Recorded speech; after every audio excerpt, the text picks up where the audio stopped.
How you doing? Stephen Ming here with HomeTeam Inspection Services. Have another video for you guys today. Today, I'm talking a little bit about some electrical safety. As we get closer to the holidays, people don't put up decorations, the inflatables, lights, and such outside that require power. We want to make sure that we're doing that in a very safe manner and no one gets injured or killed. So today, we're going to talk about ground fault circuit interrupters on the exterior. Just want to say this before we move forward.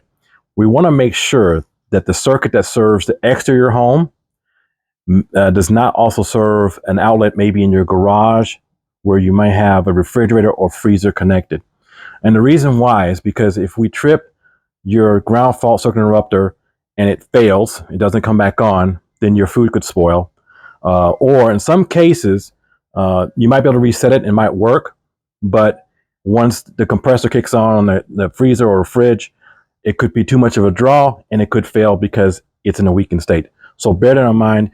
The best thing you can do is check the circuit by going down to your breaker panel, turning off the circuit that serves your garage or where you may have the refrigerator, turning it off and see if that is the same circuit that serves your outside. Then of course, turn it on and then test the ground fault circuit interrupters. So let's see what we're talking about here with these ground fault circuit interrupters. So here we have a ground fault circuit interrupter located on the outside of the structure. In many cases, you'll have one that serves all the outlets on the outside. Sometimes you may have one in every outlet on the outside. But again, like I said in the warning, you need to be cognizant that the whole circuit is not connected to your garage circuit where you may have a refrigerator connected to it.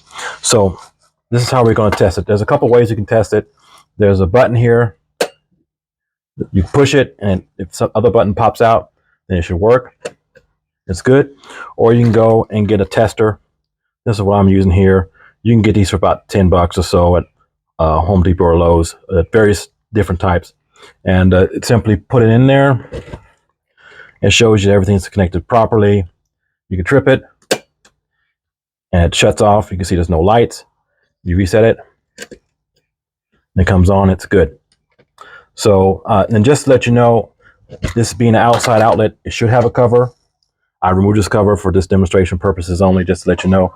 But we want to make sure that the outlets are in relatively clean and good shape so they can be used and it doesn't have any problems with the obvious whole bunch of rust or things getting in there. So as you check these outlets, it would be a good idea to make sure you check your other outlets throughout your home. It might be good to invest in one of these to test your outlets, but you should have these ground fault circuit interrupters.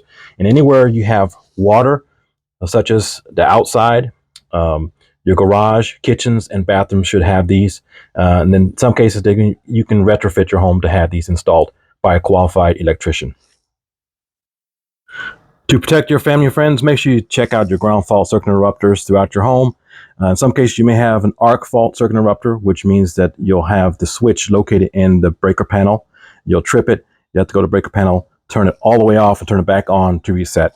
So just an FYI on that. Make sure you check that out. If you have any questions, you can always reach out to us. We're happy to help you with that. And of course, if you need an inspection done, you can always reach out to us. Stephen Ming at HomeTeam Inspection Services. We're fast, trust, and accurate. That's the HomeTeam promise. 678-293-8474. See you next week.